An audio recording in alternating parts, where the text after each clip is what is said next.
thick plastic there.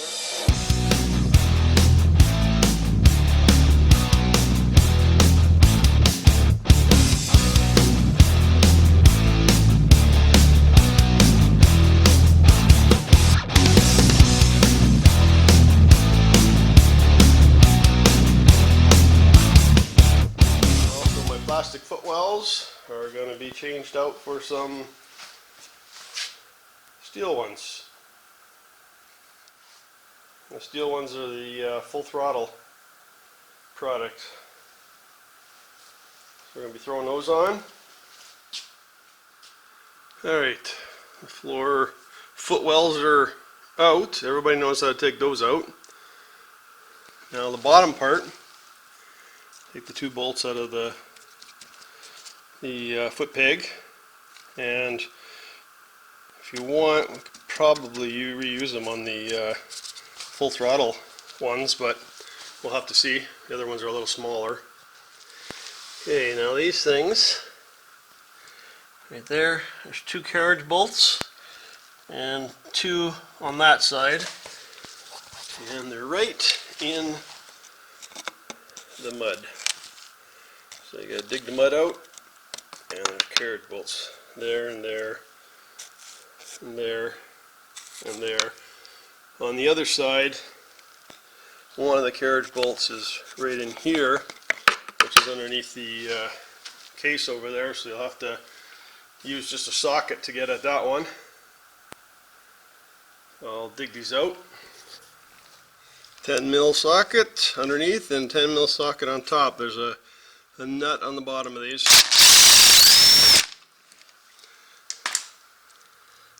Just a little shoulder nut and a little screw, and then that pops off. So I could probably put, these are aluminum, and probably put them on the other FTP ones.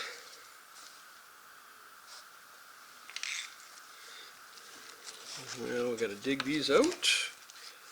Kinds of nice skeg left over from who knows when. Probably very first ride ever.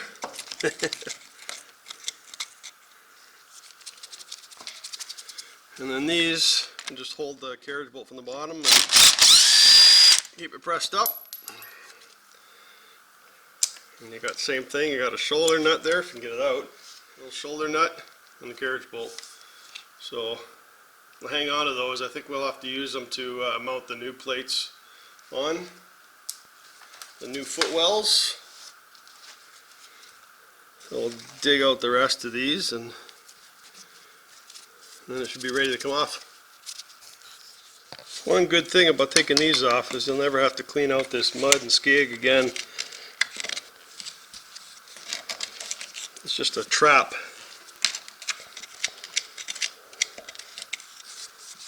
There's also a washer in here too. I forgot to mention that. So when you dump this thing over, make sure you get the washer out. It just comes out like that. A couple feet on it. We'll just tip it over. Get the washers out. 1, 2, 3, and the 4th one didn't come out. Even smells like skeg. And the whole thing is just full of this. Like I said, that's probably from the very first ride ever, because this stuff never gets cleaned out.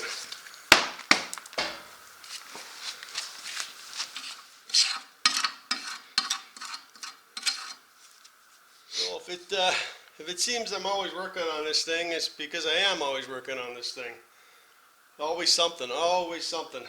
When you ride mud and skeg and stuff like that, always something. Got to keep up on the maintenance. I got the other side just kind of placed for now.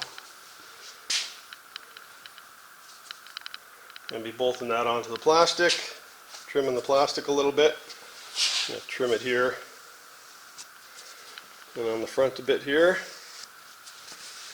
And these will just bolt right back down into the holes that are there. Nice big holes. Just a little bit of area here that'll be filling with mud, but that's no biggie, not the whole thing. These are the little foot pegs I was telling you about. There's the original compared to the little ones. I'll probably put the originals back on.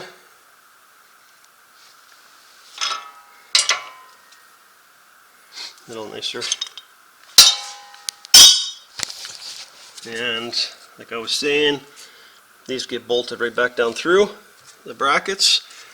Touches a little bit there. This one's got to go a little bit that way, so might have to just knock that under there a little bit, tap it in. But that's going to be a lot nicer. And these footwells are steel, as you can hear, and they're heavy. Obviously, because they're steel, a lot heavier than the old ones, but the holes will be lined up and just use the same bolts again. And be cleaning them up and bolting through plastics, trimming, and you can still, really hard to tell if you can get that cover off or not. Hopefully you can, because I'd hate to have to unbolt all these to take that cover off in the field. And as you can see, stickers are coming off, and I'll clean that up and they'll be staying off because they don't stay on. Alright, back on the other side of the motor now. All I've done with this lip is just bend it up just a little bit. Should be able to put this right underneath there a little bit now if I need to. Yeah, see how it's just lipping under there perfectly. Yeah, just a touch, and then the holes will line up perfect.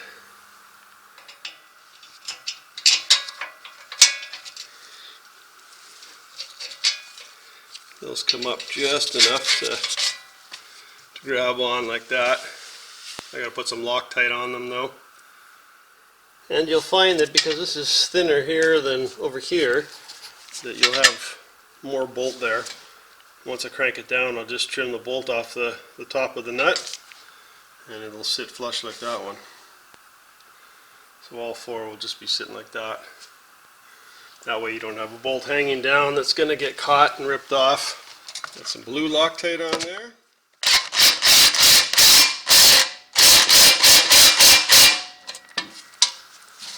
Probably even put a lock washer on there too, make sure. A little bit much, but that'll be fine.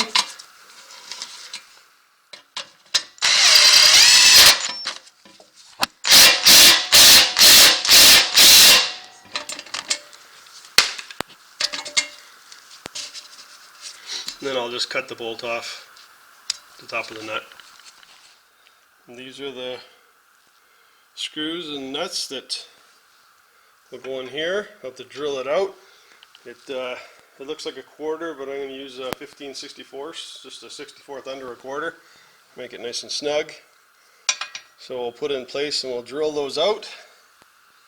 Put those in. 1, 2, 3, 4. 4 per end. So 8 per side.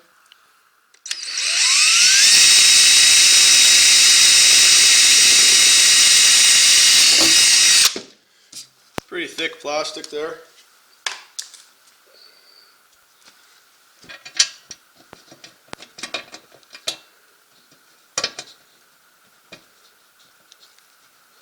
Yeah, that'll be perfect. Then I can screw that in. It'll be a nice tight hole. It's 4.5 mil Allen. Perfect. Just like that. So I got 16 of those to do. And then I'm really hoping that this clutch case will come off. I'll take it off later and see, but very tight. You might be able to bring it out and turn it a bit, but other than that, maybe bend these back a bit. We'll see. And these nuts that come with the kit are Imperial, so 7/16. It's funny, eh? 4.5 mil, 7/16, blah blah blah. They messed up our generation, and they keep on doing it. Yeah, I just wanted to point out one last thing. So I'm sure I'll get a few emails about it, but everybody says to put these footwells on the inside of the fender, but I chose to put them on the outside. I think they don't look too bad on the outside. And then instead of cutting the fenders off, I just left all the tabs there and everything. This was all busted from before anyways. So all trimmed up, and that's the way they're going to sit. I don't think there's a right or wrong. It's fine to me. And I'm also going to be sending the ECU away for a reflash. I believe this is it. Plugged in here. Got like 4 bolts there or so. Be taking that off. It's on the left side of the bike, just under the intake, under the airbox. That'll be in a future video.